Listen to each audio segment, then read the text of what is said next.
جو شخص فرض نماز کے بعد آیت الکرسی پڑھ لیتا ہے اس کے اور جنت کے درمیان صرف ایک ہی دیوار ہے، وہ موت کی دیوار ہے۔ جس دن فوت ہوگا جنتی مہمان ہوگا۔ رسول اکرم صلی اللہ علیہ وسلم نے فرمایا اس کی زندگی کے جتنے گناہ ہیں اللہ پھر معاف کر۔ اور حیرانگی کی بات ہے، میں تو کبھی کبھی ان احادیث کو جب بیان کرتا ہوں یا پڑھتا ہوں، یقین مانے رکنا پڑتا ہے کہ میرے رب کی اتنی رحمت، یہ کوئی بد نصیب ہی ہوگا جس رحمت کا طلبگار نہیں۔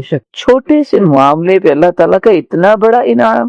آپ سوچ سکتے ہیں 24 گھنٹے کوئی بندہ ضمانت دے سکتا ہے کہ 24 گھنٹے آپ کو چین اور سکون ملے گا؟ یہ ضمانت میرے رب نے دی۔ کیسے ضمانت دی ہے؟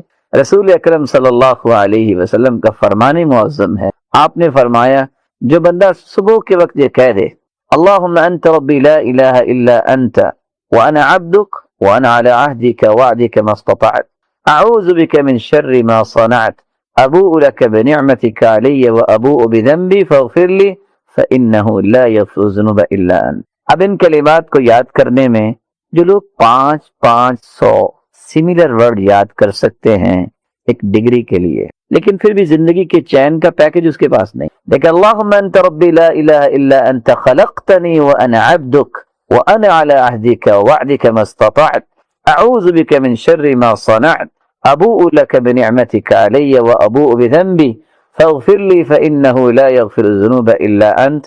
یقین کر کے صبح کے وقت انسان پڑھ لے، اگر شام تک اسے موت آ جائے رسول اللہ صلی اللہ علیہ وسلم فرماتے ہیں یہ جنتی ہے۔ اور اگر شام کے وقت کوئی پڑھ لے یقین کر کے صبح تک اسے موت آ جائے تو رسول اللہ صلی اللہ علیہ وسلم کا فرمان ہے یہ جنتی۔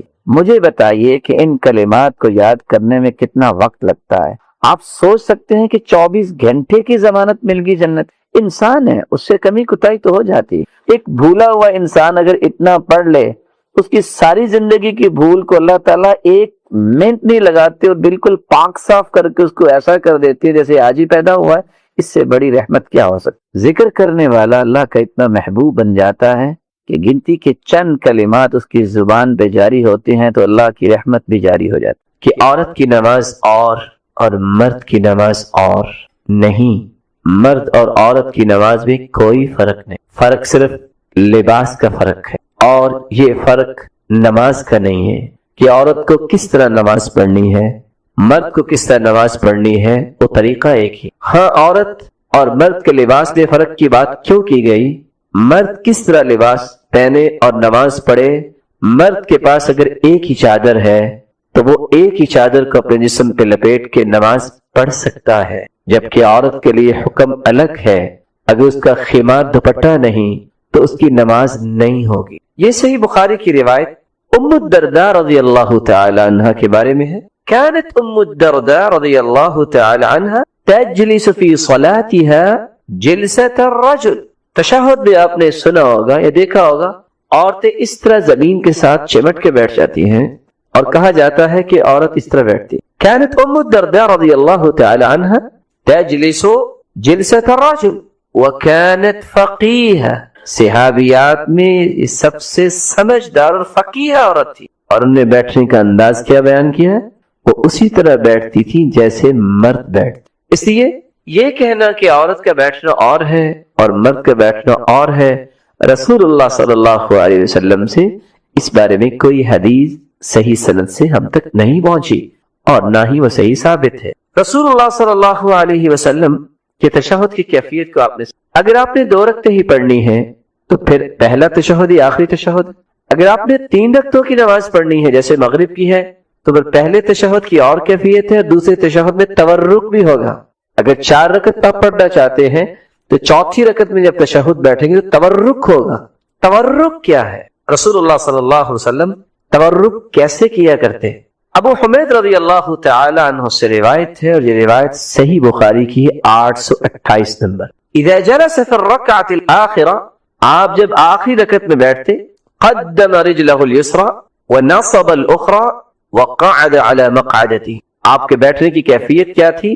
آپ اپنے بائیں قدم کو تھوڑا سا آگے بڑھاتے، دائیں قدم کو کھڑا کر لے، وقعد على مقعدتی، اور اپنی پشت پر بیٹھ جاتا. دوسرا تورک کا طریقہ فإذا كانت الرابعہ، ابو حمید روایت کرتے ہیں، سنن ابی داؤد کی 965 نمبر روایت اور صحیح ابن حبان کی 1876 نمبر روایت ہے. فإذا كانت الرابعة أفضى بوركه اليسرى إلى الأرض، آپ صلی اللہ علیہ وسلم اپنے بائیں کولے کو زمین پہ لگا لیتے، وأخرج قدميه من ناحية واحدة، اور دونوں قدموں کو ایک سائیڈ سے نکال لیتے. عبداللہ بن زبیر رضی اللہ تعالیٰ عنہ کی تیسری روایت صحیح مسلم کی 579 نمبر روایت ہے. كان رسول اللہ صلی اللہ علیہ وسلم اذا قعد في الصلاة، آپ جب نماز میں بیٹھا کرتے، جعل قدمه اليسرى بين فخذه والساق، آپ اپنے بائیں قدم کو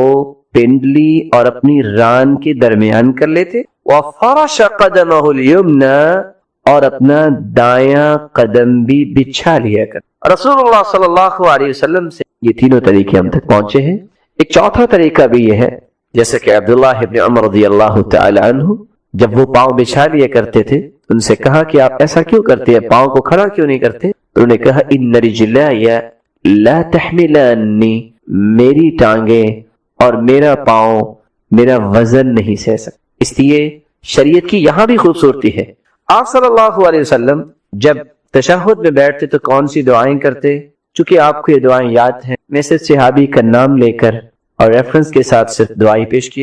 سیدنا عبداللہ ابن مسعود رضی اللہ تعالیٰ عنہ سے مروی ہے، صحیح بخاری کی 831 نمبر روایت اور صحیح مسلم کی 895 نمبر روایت، کہ ہم اللہ کے رسول صلی اللہ علیہ وسلم کے پیچھے نماز پڑھتے تو اللہ کے رسول صلی اللہ علیہ وسلم نے جب ایک صحابی نے کہا السلام علی جبریل و میکائیل السلام علی فلان و فلان، تو اللہ کے رسول صلی اللہ علیہ وسلم نے فرمایا کہ اللہ ہی سلامتی دینے والے ہیں، السلام یہ اس کا نام ہے. جب تم نماز کے اندر بیٹھو تو تم یہ پڑھا کرو التحیات للہ والصلوات والطیبات، السلام علیک ایہا النبی ورحمۃ اللہ وبرکاتہ، السلام علینا وعلی عباد اللہ الصالحین. جب تم یہ کہہ دو گے فإنکم اذا قلتموها، جب تم یہ کہہ دو گے اصابت کل عبد للہ صالح، ہر نیک آدمی کو سلام پہنچ جائے گا. فی السماء والارض، خواہ آسمانوں میں ہو یا زمینوں میں ہو. اشہد ان لا الہ الا اللہ وحدہ لا شریک لہ واشہد ان محمدا عبدہ ورسولہ. پھر آپ یہ پڑھتے اور آگے لفظ کیا حدیث کے ثم یتخیر من المسألۃ ما شاء، پھر جو آپ چاہتے ہیں دعا اس کے بعد پڑھ. کون سی دعا؟ جو حدیث سے ثابت ہوگی. یہاں رک کے ایک بات کہ آج مسلمان جب قرآن و سنت کی صحیح تعلیمات سے دور ہوتا ہے تو کس طرح فکری وائلنس کا شکار ہوتا ہے. سلام کی 3 قسمیں ہیں، سلام تحیہ، سلام دعا اور سلام متارکہ. سلام تحیہ مسلمان جب مسلمان کو ملتا ہے تو یہ سلام تحیہ ہوتا ہے. فَإِذَا حُيِّيتُم بِتَحِيَّةٍ فَحَيُّوا بِأَحْسَنَ مِنْهَا أَوْ رُدُّوهَا، جب کوئی سلام تحیہ کہے یا تو اسی طرح ہی جواب دو یا اس سے بہتر جواب دو. مثال کے طور پر کسی نے کہا ہے السلام علیکم، وعلیکم السلام، السلام علیکم ورحمۃ اللہ، وعلیکم السلام ورحمۃ اللہ، السلام علیکم ورحمۃ اللہ وبرکاتہ، وعلیکم السلام ورحمۃ اللہ وبرکاتہ. یہ ہے جیسے کہا گیا تم ویسے کہو. فَإِذَا حُيِّيتُم بِتَحِيَّةٍ فَحَيُّوا بِأَحْسَنَ مِنْهَا، اس سے اچھا کہو، اور ردوها، یہ اسے لوٹا دو. اچھا کیا ہوگا؟ السلام علیکم ورحمۃ اللہ وبرکاتہ. جواب کیا ہوگا؟ وعلیکم السلام ورحمۃ اللہ وبرکاتہ ومغفرتہ. یہ سلسلہ صحیحہ کی روایت میں اس سے زیادہ کسی حدیث میں الفاظ ثابت نہیں ہے. یہ سلام کہنا اور اس کا جواب دینا یہ مسلمان کا مسلمان پہ حق ہے. جب زندہ کسی زندے کو سلام کرتا ہے کوئی مسلمان، جو 5 حقوق ہیں ہر مسلمان کے مسلمان پر، اور ایک روایت میں 6 کا تذکرہ ہے. سلام کہے تو جواب دے، دعوت دے تو دعوت کو قبول کرے، اور جب بیمار ہو تو عیادت کرے، فوت ہو جائے تو اس کے جنازے میں شریک ہو، جب اس کو ٹھیک آئے تو یرحمک اللہ کہے. اور چھٹا حق فَإِذَا اسْتَنصَحَكَ فَانصَحْ لَهُ، جب کوئی نصیحت طلب کرے تو اس کو نصیحت کی جائے. سلام کی دوسری قسم ہے سلام دعا. نماز کے اندر جو ہم سلام کہتے ہیں یہ سلام دعا ہے، اس کا جواب نہیں ہوتا. ہم قبرستان میں جاتے ہیں تو وہاں بھی ہم کیا کہتے ہیں؟ السلام علیکم. آگے کیا کہتے ہیں؟ یا اہل القبور. اس سلام کا بھی جواب نہیں ہوتا کیونکہ سلام دعا ہے. ہم دعا کرتے ہیں کہ اے اللہ ان پہ سلامتی نازل فرما. جیسے تحیات میں آپ بیٹھتے اور کہتے ہیں السلام علیک ایھا النبی ورحمۃ اللہ وبرکاتہ، السلام علینا، ہم پر بھی سلام ہو. کبھی آپ نے سنا کسی نے نماز میں کہا ہو وعلیکم السلام؟ کبھی کہا آپ نے؟ سلام دعا ہے. اس لیے دعا جو ہے اس کا جواب نہیں. اس لیے یہ کہہ دینا کہ سلام تو ہم کہتے ہیں تو قبر والے سنتے بھی ہوں گے، وہ جواب بھی دیتے ہیں. کہاں لکھا ہے؟ میرے معزز، میرے محترم، بات وہ کرتے ہیں جس کا تذکرہ قرآن میں آ جائے، جس کا تذکرہ حدیث میں آ جائے. اگر کہیں تذکرہ آ گیا ہے تو انکار کس چیز کا؟ اور اگر اس چیز کا تذکرہ نہیں ہے تو یہ بات بنانے کا فائدہ کیا ہے؟ تیسرا سلام، سلام متارکہ. سلام متارکہ کیا ہے؟ وَإِذَا خَاطَبَهُمُ الْجَاهِلُونَ قَالُوا سَلَامًا. جب کوئی جاہل کج بحثی میں پڑتا ہے، دماغ سوزی میں پڑتا ہے، آپ سے بحث کرنے لگ جاتا ہے، تو آپ کی کوئی ذمہ داری نہیں ہے کہ آپ اپنے بھی اخلاق کا گراف جو ہے گرا لیں. آپ کیا کہیں؟ میں آپ کو سلام کرتا ہوں. آپ بالکل بحث نہیں، آپ اس سے الجھے نہیں، آپ اپنے تشخص کو مت گرائیے. عباد الرحمن کی نشانی یہ ہے اچھی بات کرو، نصیحت کرو، دعوت دو، احترام کے ساتھ، وقار کے ساتھ، نرمی کے ساتھ. اور اگر بحث پہ لڑائی پہ اتر آیا ہے، جناب السلام علیکم، میں بحث نہیں کر سکتا. لڑائی یہ مسلمان کا شیوا نہیں ہے. یہ اچھل ابھر کر خواہ دین کی بات بھی کری جائے اس سے قرآن نے منع کر دیا ہے. اور سچ کہا کچھ باتیں بنائی جاتی ہیں لیکن اس کا فائدہ نکل آتا ہے. کسی نے برف سے پوچھ لیا اور رائے تو اس کی اپنی، آپ اتنی ٹھنڈی کیوں ہو؟ کہا میرا ماضی بھی ٹھنڈا پانی ہے، میرا مستقبل بھی پانی ہے ٹھنڈا، گرمی کی مجھے ضرورت کیا ہے؟ انسان کی ابتدا بھی مٹی ہے، منھا خلقناکم، اور اس کی انتہا بھی مٹی ہے دنیا کے حساب سے. وفیھا نعیدکم، یہ مٹی سے بنایا گیا، مٹی میں چلا جائے گا. اکڑ کس بات کی؟ یہ اتنا اچھلنا کس بات کا؟ اس کو اپنی ذمہ داری ادا کرنی. ان علیک الا البلاغ، بس تم پہنچا دو. پہنچانے سے مراد یہ نہیں ہے کہ تم مار دو یا کسی کو جو ہے وہ باتوں باتوں میں جہنم تک پہنچا دو، یہ تو کہیں نہیں لکھا. ان علیک الا البلاغ، احترام سے بات پوچھ. لست علیہم بمسیطر، آپ کو دروغے تو نہیں. وما انت علیہم بوکیل، آپ کو نگران تو نہیں ہے. ان انت الا نذیر، آپ تو ڈرانے والے ہیں. لعلک باخع نفسک علی آثارہم، اگر کوئی نہیں مانتا پیچھے چل کے اپنے آپ کو ہلاک کر لیں گے. فلا تذهب نفسک علیہم حسرات، حسد کرتے کرتے اپنی جان کو نہ مار لے. یہ ساری آیات کیا بتا رہی ہیں کہ جھگڑا کرے نہیں.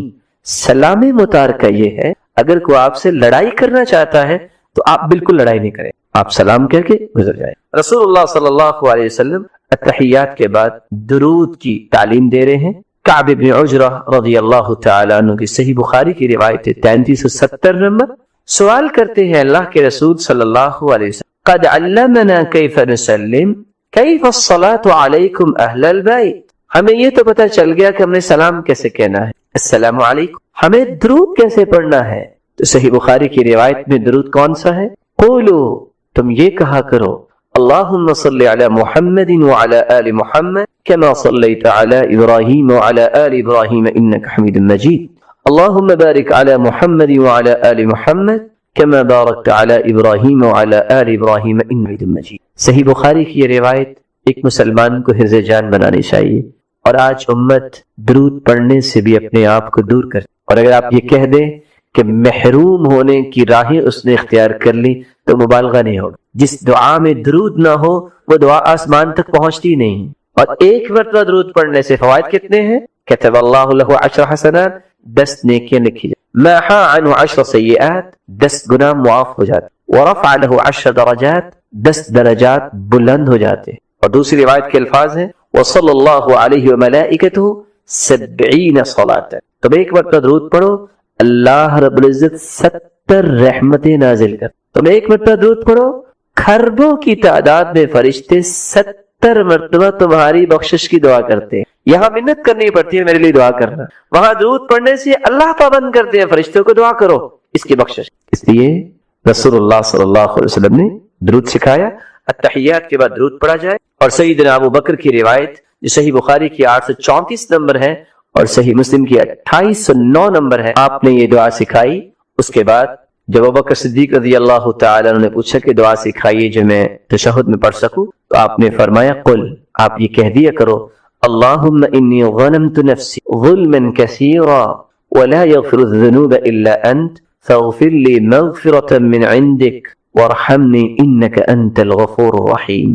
اور سیدہ عائشہ رضی اللہ تعالی عنہ کی روایت میں ہے کہ آپ صلی اللہ علیہ وسلم یہ دعا پڑھا کرتے۔ یہ صحیح بخاری کی 832 نمبر اور صحیح مسلم کی 1325 نمبر روایت ہے۔ دعا یہ ہے اللہم انی اعوذ بک من عذاب القبر واعوذ بک من فتنة المسیح الدجال واعوذ بک من فتنة المحیا والممات اللہم انی اعوذ بک من المأثم والمغرم۔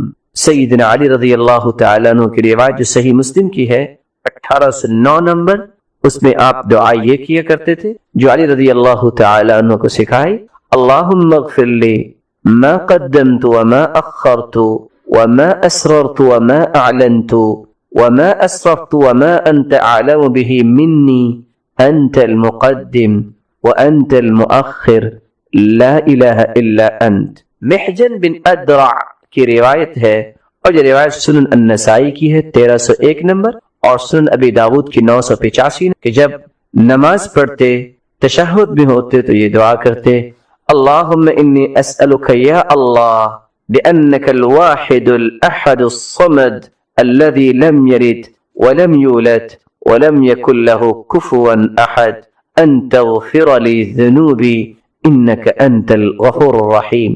سیدنا انس رضی اللہ تعالی عنہ کی روایت میں جو سنن النسائی کی 1300 نمبر روایت ہے اور سنن ابن ماجہ کی 3858 نمبر روایت ہے کہ آپ صلی اللہ علیہ وسلم نے یہ دعا سکھائی اللہم انی اسألک بأن لک الحمد لا الہ الا انت انت المنان بدیع السماوات والارض یا ذا الجلال والاکرام یا حی یا قیوم انی اسألک، میں اللہ تجھ سے ہی سوال کرتا ہوں۔ اور سیدنا انس رضی اللہ تعالی عنہ سے ایک دوسری روایت میں جو سنن النسائی کی 1299 نمبر روایت ہے اور جامع ترمذی کی 481 نمبر روایت ہے، اللہ کے رسول صلی اللہ علیہ وسلم نے ام سلیم کو یہ دعائیں سکھائیں، فرمایا سبح اللہ 10 مرتبہ سبحان اللہ کہہ دو، واحمدیہ بہ 10 مرتبہ الحمدللہ کہہ دینا، وکبریہ اور 10 مرتبہ اللہ اکبر کہنا، ثم سلیہ حاجتکی، پھر اللہ سے اپنی حاجات کا سوال کر۔ فروہ بن نوفل بیان کرتے ہیں کہ رسول اللہ صلی اللہ علیہ وسلم نے ان کو یہ دعا سکھائی جو سنن النسائی کی 1307 نمبر، سنن ابن ماجہ کی 3839 نمبر روایت ہے اللہم انی اعوذ بک من شر ما عملت ومن شر ما لم اعمل، اے اللہ یہ ایسے عمل کی شر سے بچا جو میں کر بیٹھا اور اس عمل کے شر سے بھی بچا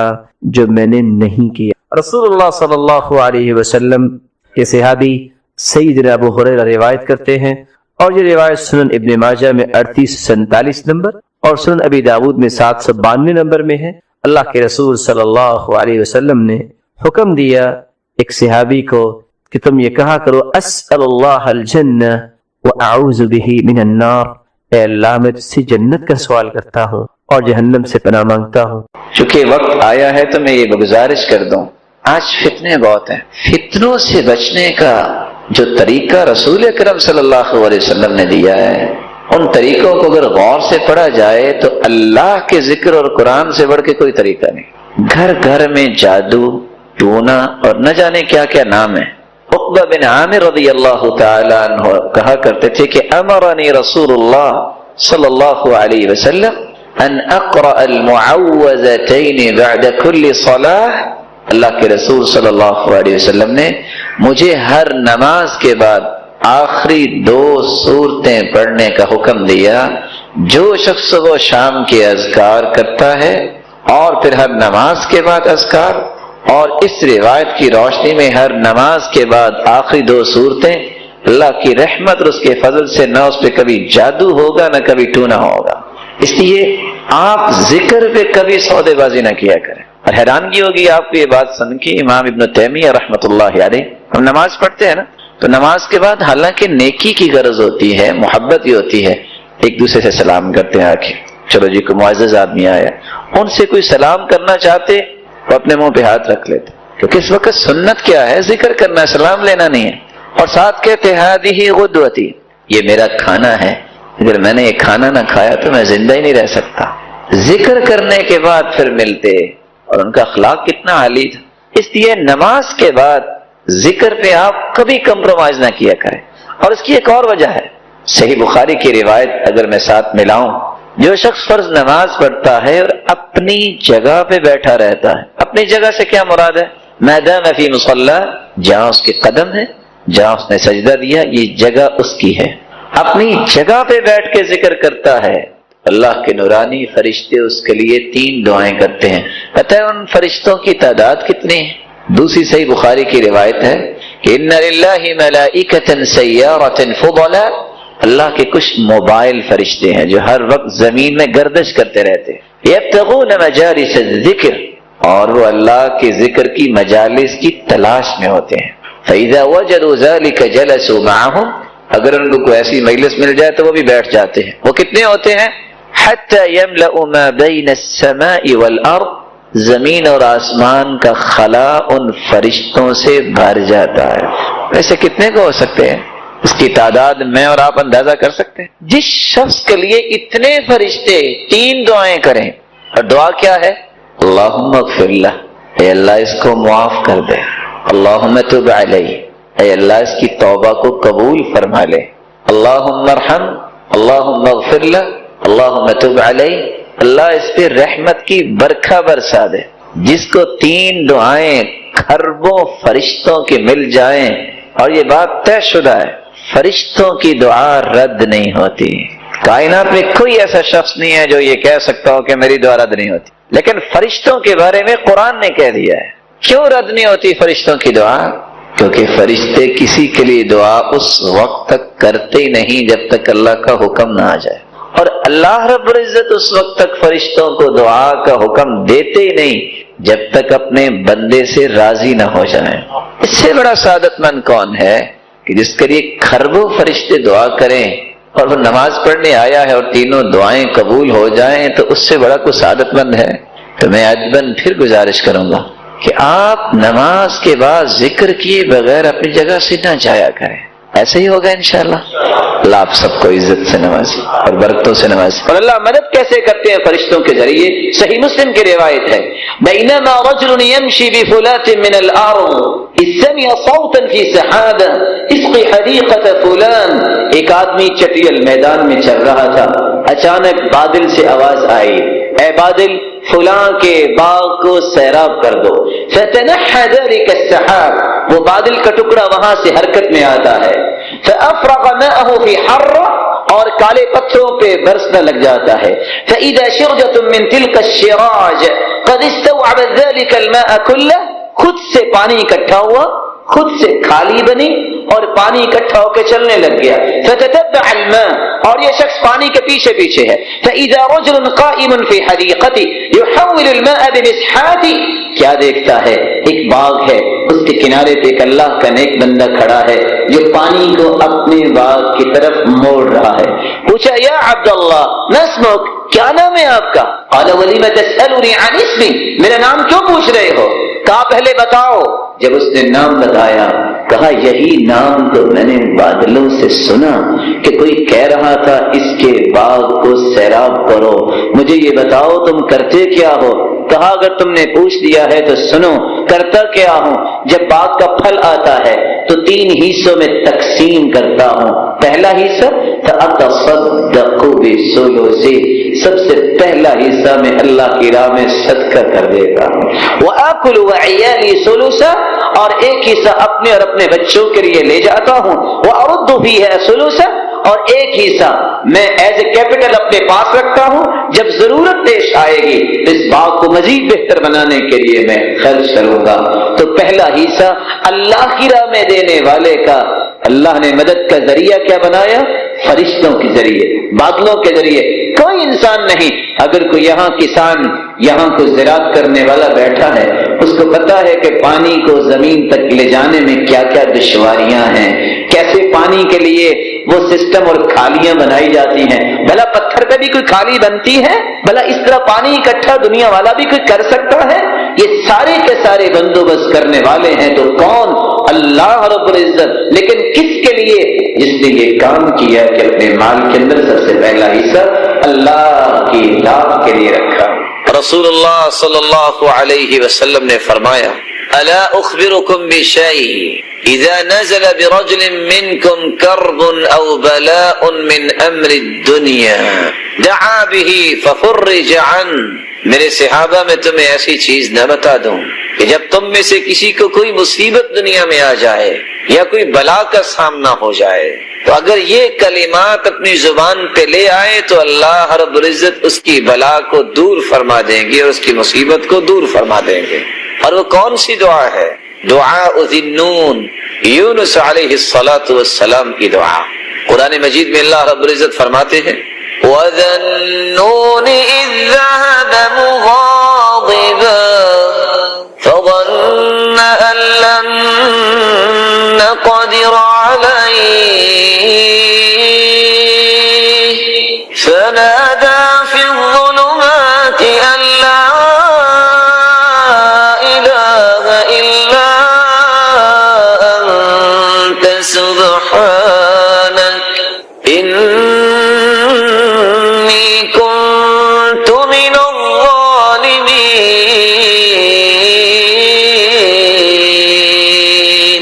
قوم سے ناراض ہو کہ یونس علیہ الصلاۃ والسلام وہاں سے چل دیے. فظن ان لن نقدر علیہ، اور اس کا گمان یہ تھا کہ ہمارے پاس قدرت نہیں ہے، کہ جہاں بھی جائے گا تو ہماری قدرت نہیں ہے. فنادى في الظلمات، جو مچھلی کے پیٹ میں جا گرا، رات کا اندھیرا، سمندر کا اندھیرا اور مچھلی کے پیٹ کا اندھیرا، اس وقت اس نے دعا کی لا الہ الا انت سبحانک، اے اللہ تیرے علاوہ کوئی عبادت کے لائق نہیں، تو تو پاک ہے. انی کنت من الظالمین، میں نے اپنی جان پہ ظلم کر لیا.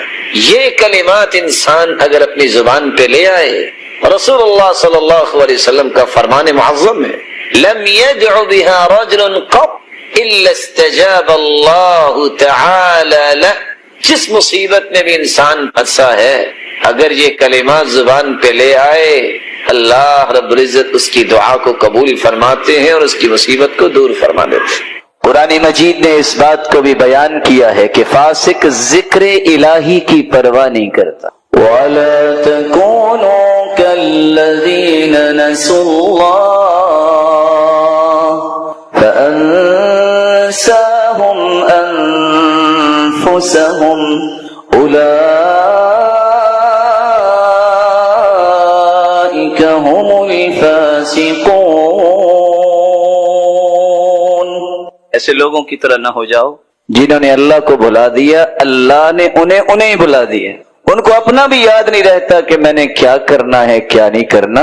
جو اللہ کے ذکر سے محروم ہے اس سے بڑا محروم کون ہو سکتا ہے.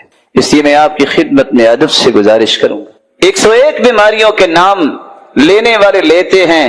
اگر دنیا کی ہر مصیبت سے اپنے آپ کو محفوظ کرنا چاہتے ہو تو ذکر الہی سے بڑھ کے کوئی مضبوط قلعہ نہیں.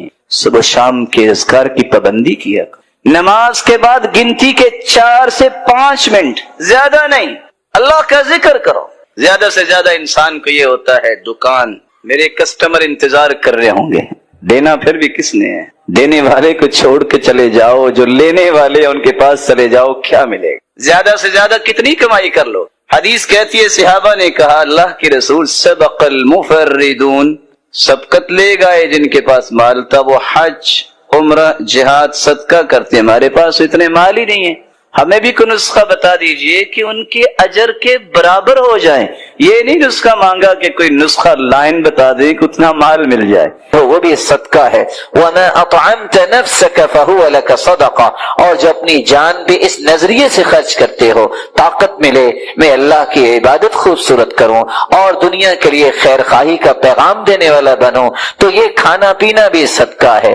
اور 7ویں روایت کے الفاظ یہ بھی ہیں تبسمك في وجه وجه اخیک لک صدقہ، کسی مسلمان کو مسکرا کر ملنا بھی صدقہ ہے۔ وافراغک من دلوک فی دلو اخیک لک صدقہ، اپنے ڈول سے پانی نکال کر بھائی کے ڈول میں ڈال دینا یہ بھی صدقہ ہے۔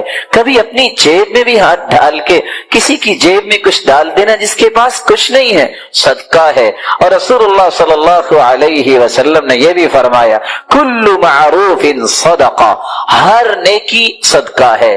آپ صلی اللہ علیہ وسلم نے یہ بھی فرمایا الضیافۃ ثلاثۃ ایام فما زاد فهو صدقہ، 3 دن مہمان نوازی کرنا تو ضروری ہے، جو اس سے زیادہ آپ کسی مہمان کو کچھ کھلاتے پلاتے ہو وہ صدقہ ہے۔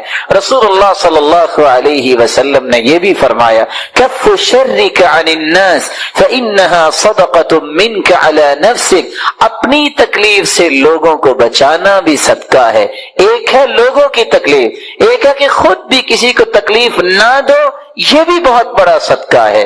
رسول اللہ صلی اللہ علیہ وسلم نے فرمایا تعدل بین الاثنین صدقہ، 2 مسلمانوں کے درمیان صلح کروا دینا، انصاف کی بات کرنا بھی صدقہ ہے۔ تعین الرجل علی دابتہ فیحمل علیہا، کسی شخص کی مدد کرنا اور اس کو اپنی سواری کے ساتھ بٹھا لینا بھی صدقہ ہے۔ او ترفع له علیہا متاعہ صدقہ، کسی کے پاس سامان زیادہ ہے، وہ اپنی سواری پہ سامان نہیں رکھ سکتا، اس کے سامان کو اٹھا کے اس کی مدد کر کے اس کے سامان کو رکھوا دینا یہ بھی صدقہ ہے۔ کل خطوۃ یخطوها الی الصلاۃ صدقہ، نماز کے لیے گھر سے نکلنا ہر اٹھنے والا قدم بھی صدقہ ہے۔ بكل صلاة وصدقة وصيام صدقة وحج صدقة، روزہ رکھنا اور اگر عمرے کی اور حج کی توفیق اللہ دیتا ہے تو یہ بھی صدقہ ہے۔ کل قرض صدقہ، رسول اللہ صلی اللہ علیہ وسلم نے فرمایا کسی کو قرض دینا یہ بھی صدقہ ہے۔ من انظر معسرا فله كل يوم مثله صدقہ، جو شخص کسی کو قرض دیتا ہے پھر مہلت دے دیتا ہے، یہ مہلت دینا بھی صدقہ ہے۔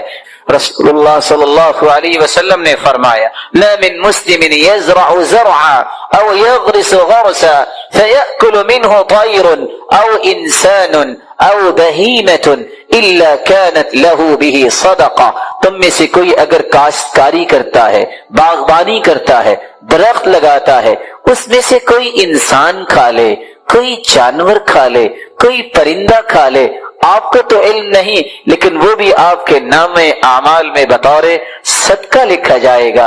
رسول اللہ صلی اللہ علیہ وسلم نے فرمایا تسلیمہ علی من لقی صدقہ، جب بھی کسی مسلمان کو کوئی ملے اور اس کو سلام کہے یہ سلام کہنا بھی صدقہ ہے۔